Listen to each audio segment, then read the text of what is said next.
It's a Wednesday episode of Locked On Grizzlies, and I am saying that the sky is falling. I'm saying that the Houston Rockets are a bad matchup for the Memphis Grizzlies. I'm not sure that's what Damichael Cole is saying. We'll talk about that. Plus, the last 2-minute report was pretty revealing. Damichael will walk us through that, and we'll preview Grizzly Spurs, Victor Wembanyama, Jaren Jackson Jr. Lots of fun coming up on this episode of Locked On Grizzlies. Let's lock in.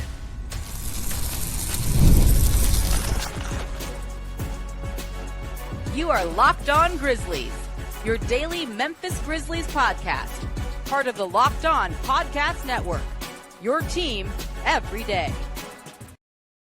Thank you so much for joining us on this episode of Locked On Grizzlies. It is I, Joe Mullinax, one of your hosts, back after a mini break, a technical difficulty break.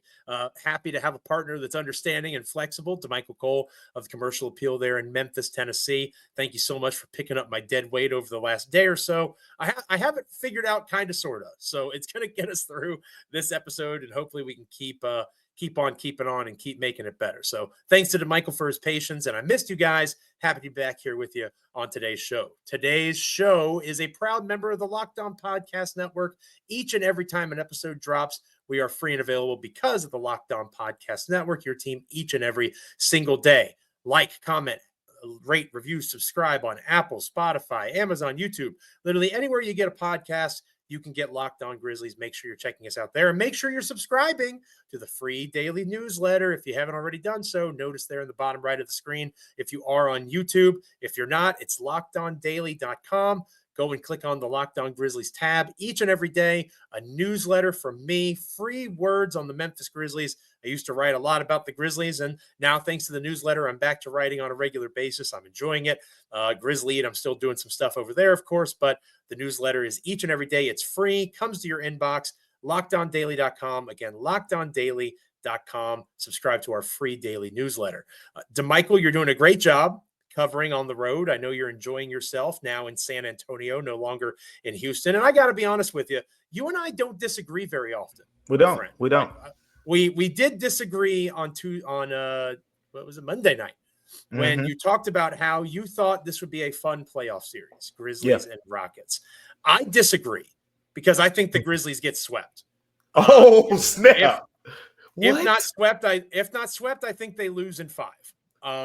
And here's why.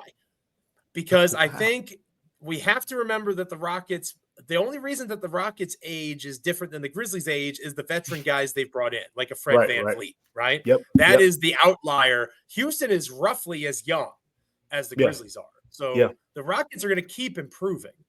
And we have to remember the Memphis Grizzlies struggle with physical teams, right? Mm-hmm. The Los Angeles Lakers, who just got smoked by the San Antonio Spurs that the Memphis Grizzlies take on tonight. Yep. They are a bad matchup for the Memphis Grizzlies. We've talked about that on this show numerous times. To me, the Houston Rockets are a better Los Angeles Lakers.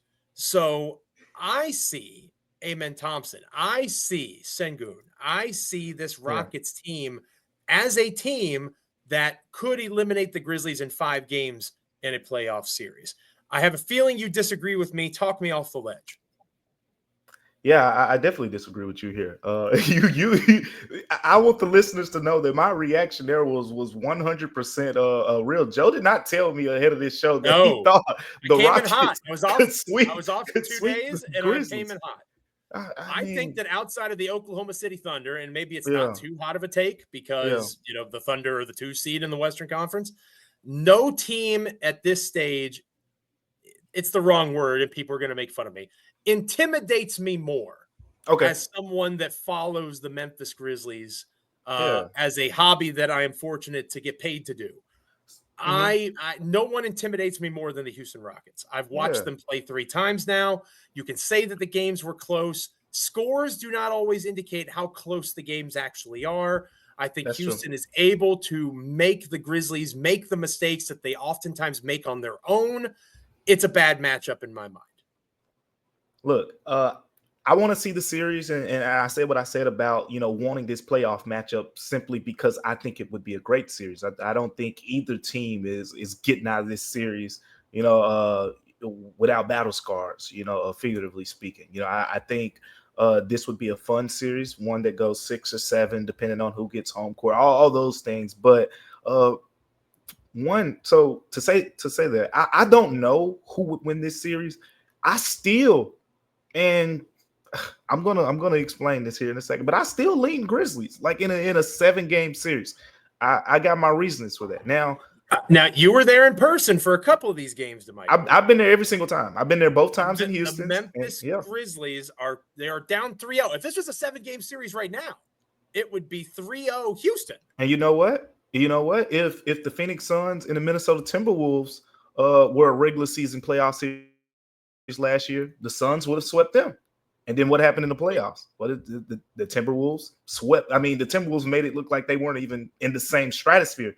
But in the regular season, the Suns wiped the floor with them. So, it's going to be little differences, right? We saw the Grizzly Stars, Ja played 37 minutes in this last game, as I talked about. Like, Taylor Jenkins played those guys a little bit longer. Eventually, you would like to think that you're going to have a Vince Williams instead of potentially a Jake LaRavia getting some of those minutes. Probably a Gigi Jackson's going to be getting some of those minutes as well. So it's going to look a little bit different, but none of that has anything to do with why I said. I don't think they're a bad matchup. I think they're a difficult matchup. There are a lot of difficult matchups for the Grizzlies in particular. And this is what I think.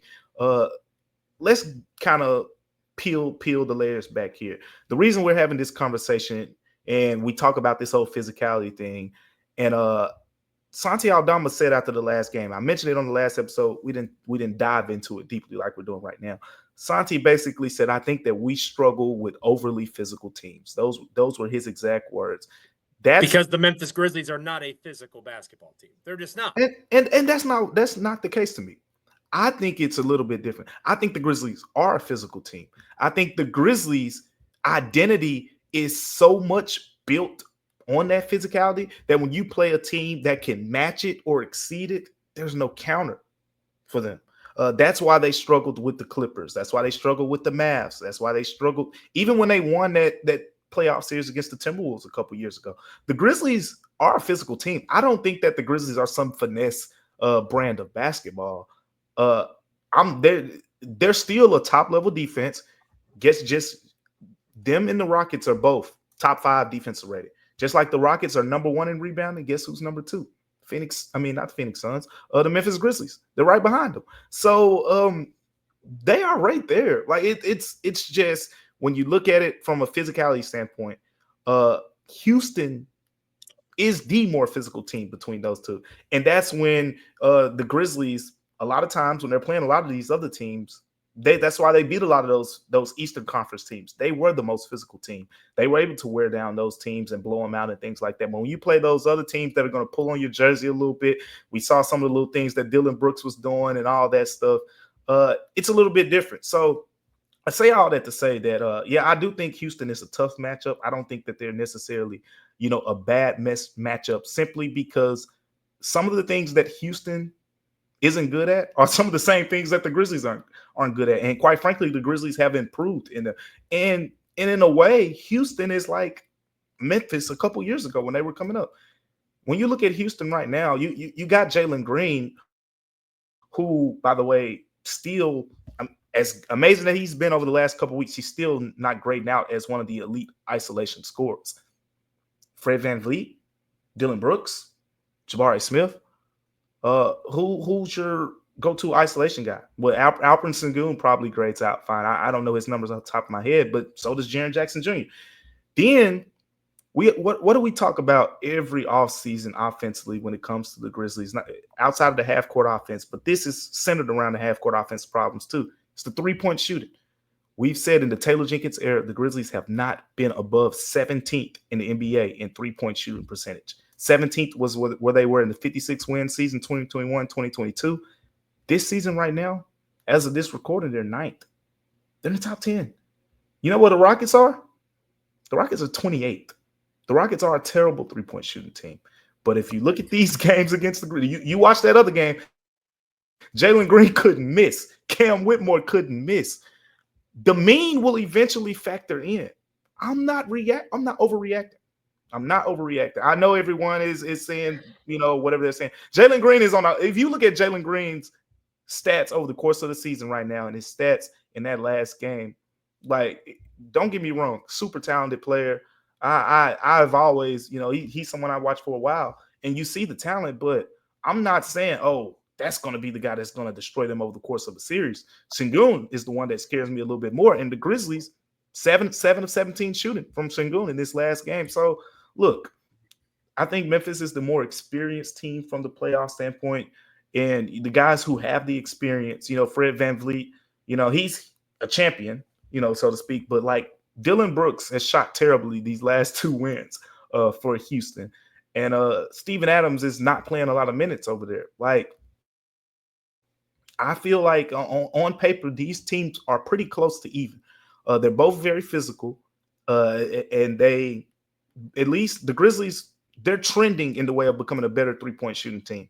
They're still not consistent to me where I trusted in a playoff series, but I don't trust Houston's three-point shooting in a playoff series either. So for all those reasons, and both these teams turned the ball over. Like, we talked about how Houston did all these great things the other night. Houston had 7. They coughed it up 17 times. So Memphis had 17 steals. 7, they got pickpocketed 17 times. So they're not exactly just taking care of the ball over there either.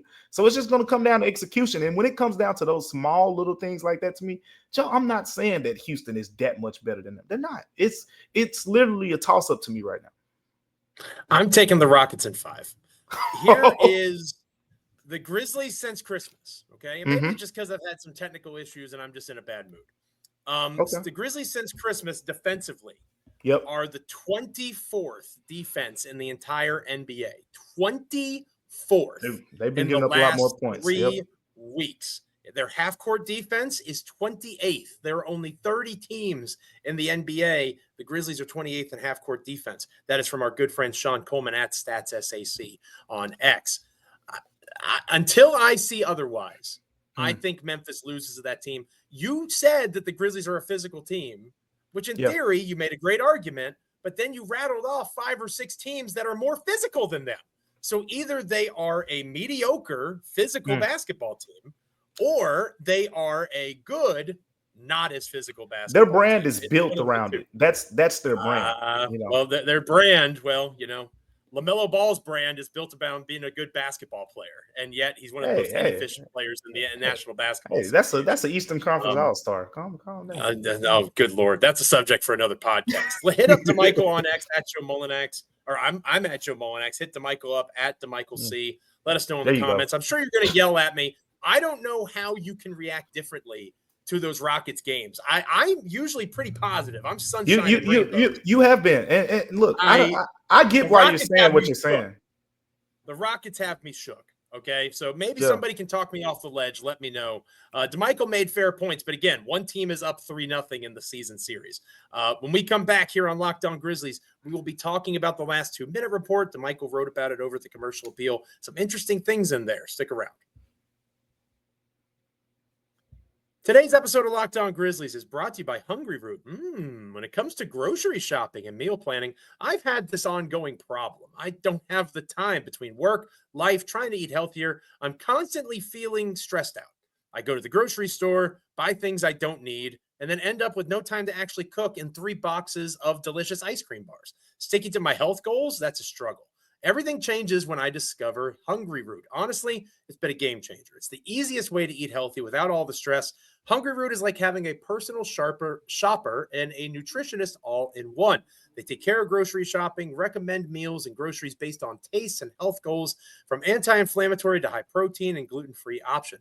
The best part, every meal is ready in 15 minutes or less. That is quick, healthy meals that actually taste great. You're going to love Hungryroot as much as I do. For a limited time, get 40% off your first box and a free item in every box for life. Just go to hungryroot.com/LockedOnNBA and use the code LockedOnNBA. That's hungryroot.com/LockedOnNBA, code LockedOnNBA to get 40% off your first box and a free item of your choice for life. hungryroot.com/LockedOnNBA, code LockedOnNBA. Don't miss out. Hungryroot, delicious.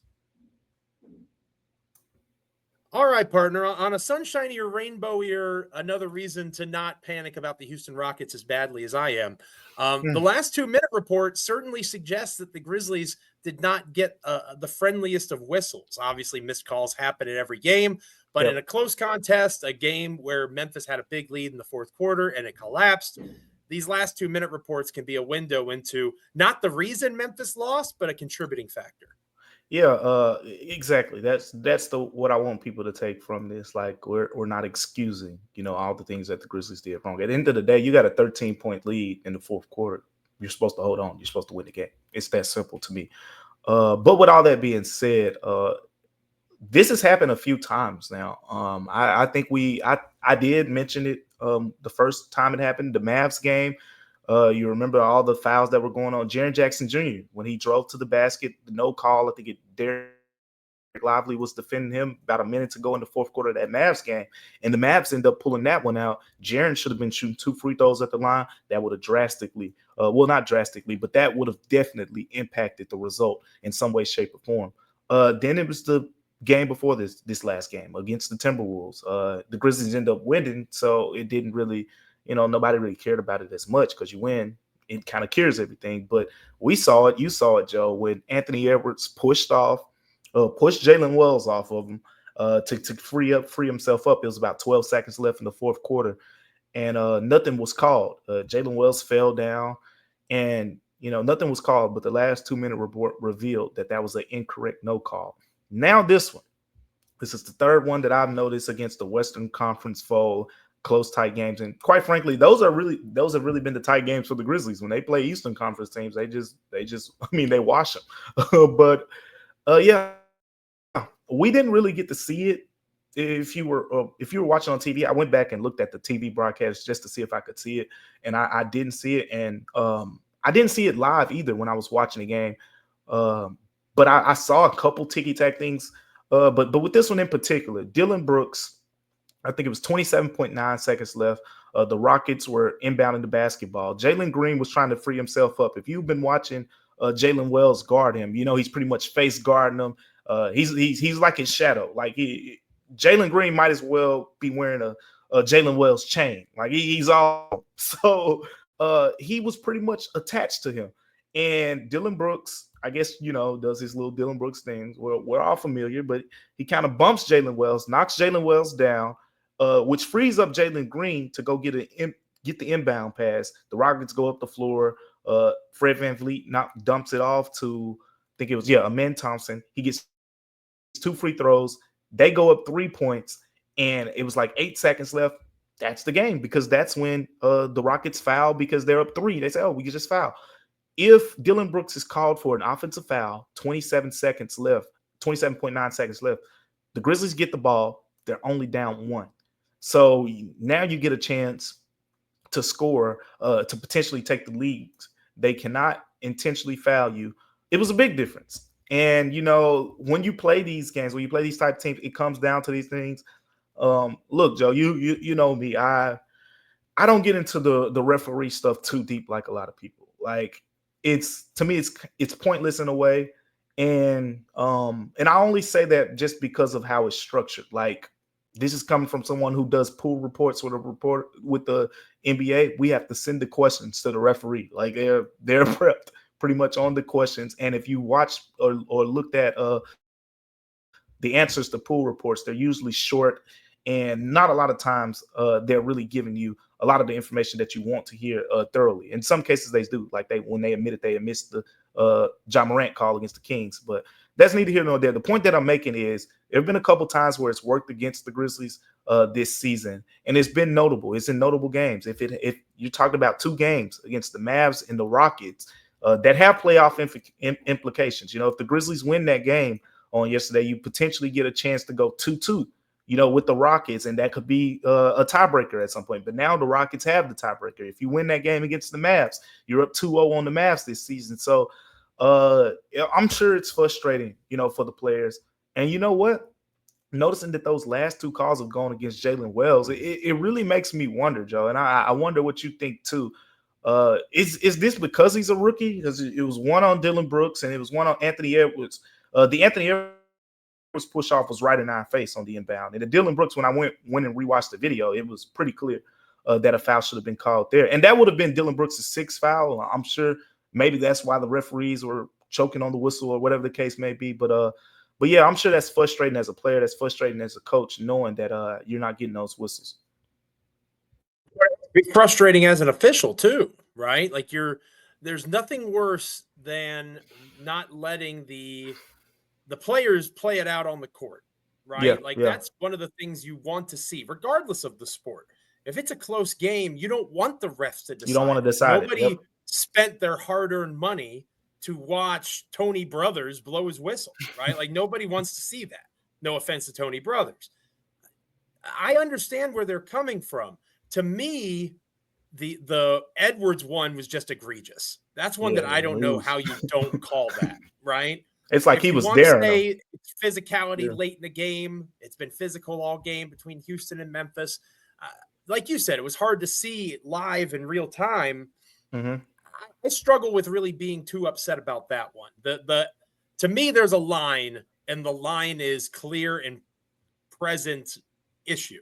It's like pass interference in the NFL. Yeah. If both receivers are fighting for the ball, the receiver and the defensive back, and both of them are trying to play the ball and they're hand fighting, no call should be made, right? They're both interfering. Yeah. If it's a defensive back holding down an arm, you have to throw that flag. And there's room there for wiggle, in my opinion. But I wasn't as bothered by the Houston no call or the call, the lack of an offensive foul on Brooks. I wasn't as bothered by that as I was the Anthony Edwards one. To me, that was really bad. Let Damichael and I know in the comments. Hit us up on X at Damichael C, at Joe Mullinax. How do you feel about that last 2-minute report? All of these things add up to reasons that maybe I am over-exaggerating or overreacting to the Rockets, but still Rockets in 5 at this point. I'd love for them to prove me wrong, and they probably will, right? This is a thing that I'd be happy to be wrong about. When we come back here on Locked On Grizzlies, we'll finish up with Grizzlies Spurs, an interesting game against one of the most interesting players in NBA history, Victor Wembanyama. How's Memphis going to handle the big man? We'll talk about it next. Stick around. Today's episode of Locked On Grizzlies is brought to you by WayFair. They've got just what you need, don't you know? After the holiday hustle, there's nothing like giving your home a little TLC. I always find that decluttering and refreshing my space helps me get back into a routine. Whether you're tidying up, clearing out, or just want to give your space a new look to start the year, WayFair has everything you need, all within your budget. There's something of every style for every home, no matter your space, no matter your budget, with a free and hassle-free delivery, even for larger items. WayFair makes it easy to tackle your New Year's home goals with endless inspiration for every space. Did WayFair help you out when you were looking for something, when you were in a time of need? Did they get there just in the nick of time? WayFair is phenomenal, and again, they are free, fast, hassle-free. They've helped me in so many ways. They can help you too. Give your home the refresh it needs with WayFair. Head to wayfair.com right now. That's WAYFAIR.com. WayFair, every style, every home. All right, Damichael, as I like to say every once in a while, and it's not an original thought, lots of people say it. One of the nice things about the NBA is there's 82 games, and you play a frustrating one, and then a day or two later, you get another game. And here we are, Grizzlies Spurs, 2 games in a row. I like that the NBA does this now. I critique Adam Silver a lot. So I'm going to give him some love on this episode of Locked On Grizzlies. I'm pretty sure it's 2 straight games in San Antonio, right? Yeah. It's a day in between. An easy way to cut down on travel for these guys. Mm-hmm. Easy way to cut down on travel. It's also nice for beat writers such as yourself, a chance to go on a trip and settle in for a few days. Go to the Riverwalk, hopefully get some. Yeah, shout out to our listeners. They sent me a couple of things to do while I'm out here. Awesome. So I'm going to check some of those things out. There you go. I like that. So I like that the NBA does it this way. 2 games back to back. It's kind of like a playoff feel. You can actually game plan a little bit for these guys. I'm not sure that you can game plan for Victor Wembanyama. He is almost certainly the defensive player of the year. He might be the defensive player of the year the next 10 years straight. Is a Jaren Jackson Jr. eraser here? Jaren is a great defender, but Victor Wembanyama is essentially a 6-inch taller Jaren Jackson Jr. Right? And sometimes physics kicks in, right? There's physics to the way the life works out, and Victor Wembanyama bends the rules of physics. Yeah. I'm curious, how do you attack this guy? The Grizzlies do have Zach Edey, right? And we mentioned Edey briefly earlier. One of the positives coming out of the Houston game was the way they defended Sengun. And one of the reasons that they were able to limit him more was Zach Edey. Edey fouls Yeah. out in like 24 minutes played, but Edey had one of his better defensive games as a pro, in my opinion, playing against Sengun.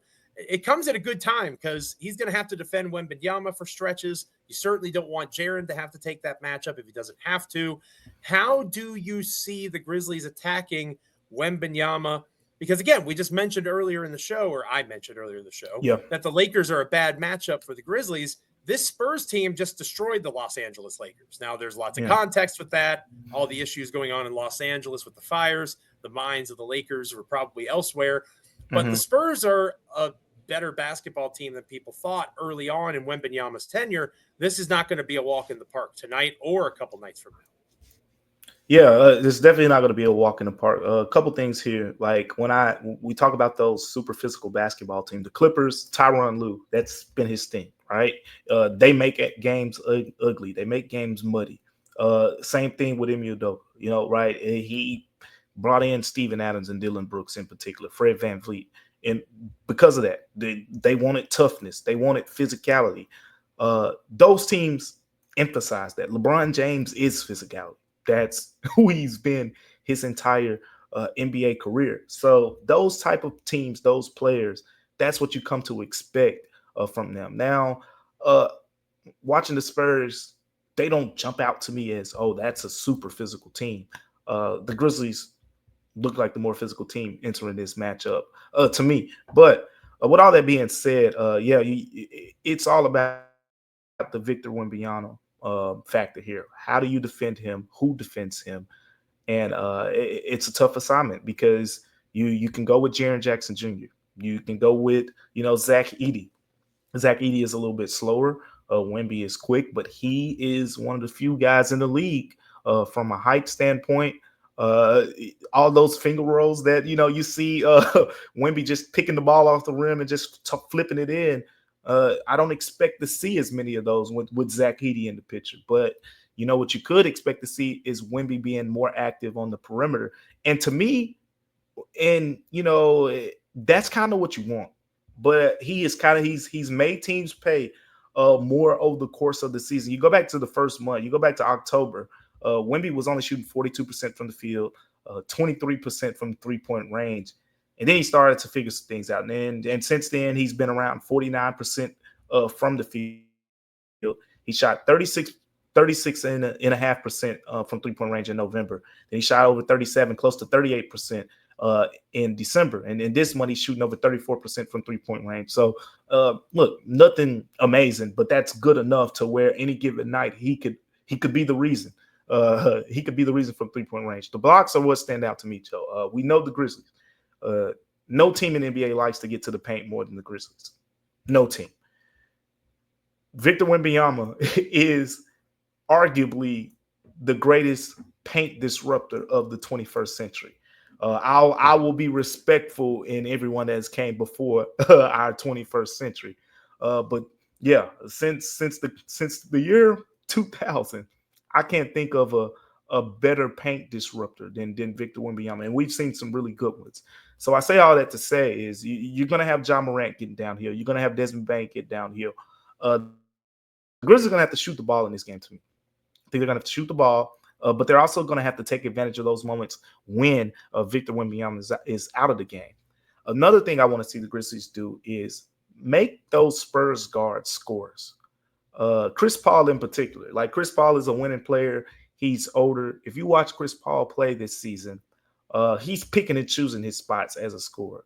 But the Grizzlies have the ability to say, hey, we're going to make you be more aggressive as a scorer because they have the size, to kind of match up a little bit better against Wemby than some other teams. So I want to see them make those guards score. If Chris Paul and Stephon Castle and Devin Vassell all score over 15 points, then it is what it is. Like, you live to fight another day.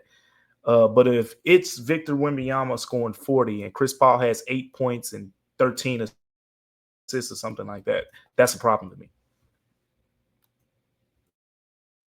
Yeah, I think that there's something to that. I am nervous about Castle. You mentioned him a moment ago, and I'm He can he's guard, not Joe. quite. He's not quite Emin Thompson, right? Thompson is No, like, I wish he was a Memphis Grizzly. He's just a lot of fun to watch play basketball, that man. guy. Castle, and you got to see him live a couple of times. I mean, he looks like a blast. Castle is not quite in that ballpark, but he's a tier below. I think he'll be an all rookie member. Mhm. I'm interested to see how the Grizzlies handle those guys on the perimeter. Vassell is someone that they've had issues with in the past. Vassell has been a guy that And is he can capable of shoot. scoring He 20. can. Yeah. Absolutely.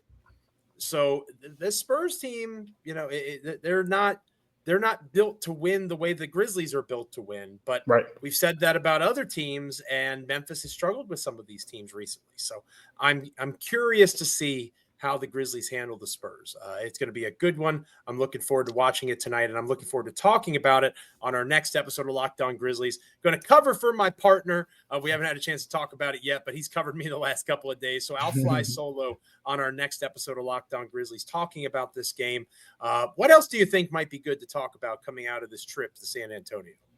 Well, you're gonna have another game coming up soon after that. So we didn't touch on we didn't do our narrative stuff too much in that segment. But Zach Edey versus Wembanyama, like we mentioned it a little bit, but there's you got two guys that are both listed at 7'3" and above. One is more of the inside, bigger, 290, 300-pound guy. The other one is a little bit more frail, more agile, all those things. Like, it's two completely different skill sets for the two tallest dudes in the league. Like, I'm looking forward to that. That's going to be interesting. I agree completely. That definitely will be something I touch on. An unstoppable force meeting the immovable object. There you go. To harken back to Gorilla Monsoon and Hulk Hogan versus Andre the Giant back in 1987. Dating myself a little bit there, partner. But we're going to talk about a lot of good stuff on our next episode of Locked On Grizzlies. Make sure you're with us. Make sure you're liking, commenting, rating, reviewing, subscribing, wherever you're getting podcasts. Check us out on Apple, Spotify, Amazon, YouTube. We're proud members of the Locked On Podcast Network. Be an everydayer. Join Damichael and I each and every time that an episode drops for Locked On Grizzlies. Also, make sure you're checking out LockedOnDaily.com, subscribing to our free daily newsletter. Get Grizzly words from me, NBA at large coverage, fantasy basketball advice, and so much more in our free daily newsletter. LockedOnDaily.com. Subscribe to the Locked On Grizzlies daily and free newsletter. For Damichael, I'm Joe. Stay locked in. Enjoy Grizzly Spurs. And try to talk me out of this Rockets thing. I'm shook. I admit that I'm scared. Try to help me out in the comments. Hit me up on X. See ya.